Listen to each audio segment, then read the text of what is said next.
çuka piçuk.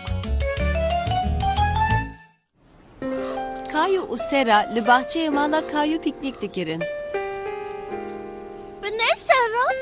Kurmorî, çima tên ser careke Sera? Hûrikê qurabiyan dixwazin.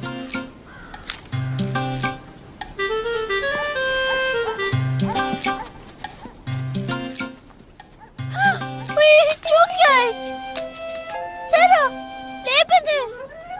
Tev nagere. Kayu û Sera li çûkê temaşe kirin. Çiyê wê heye? Lesanim, dibe ku baskê xwe hêşan dibe. Ez ê herim ji diyar tere bibêjim. Tu li vê derê be û çûkê biparêze. Macuk birinde lêdaye.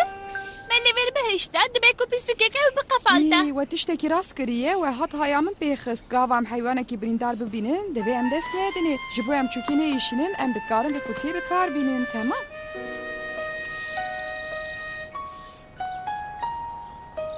Min hinek pelûkiya anî. Ew ê xwe wê ku dihêlîne dibe hîs bike. Ku bixwaze avê wê xwe ez hinek avê datînim vê derê.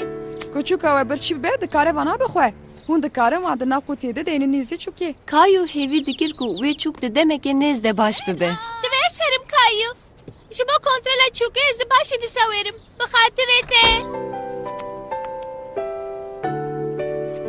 Çûkê hêk tiştek nexwariye dayê. Ji bo baş bibe şansekî bide wê canê min. Gava çûkê xwend Kayu ve ciniqî û kelecanî bû. Merak dikir gelo çûk baş bûye yan na. Dayê, tev bihîst. Ma tu birçî bûyî çûka biçûk. Aha, çima tu vê parçeyê nan hîn nêzî çûkê nakî?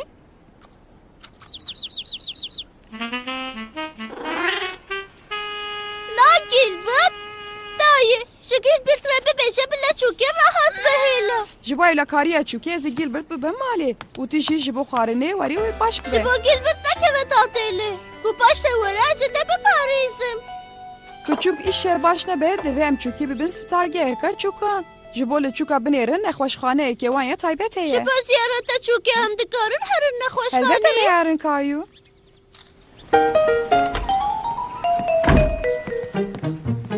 Dayê, çok çaye.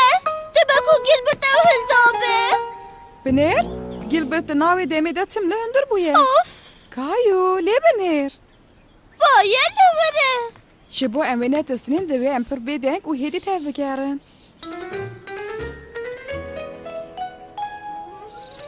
Wî na, çok difire ew ê biçe. Ji ber ku wê çûk bifiriya biçûya Kayu pir xemgîn bû. Ji ber ku te çûkê parast baş bû. Te dît, ev bi saya de ji nû ve difire. Kayu gelek şanaz bibû. Wî, Ku tu dixwazî em hîn jî dikarin herin ziyareta nexweşxaneyê taybet ya mala çûkan.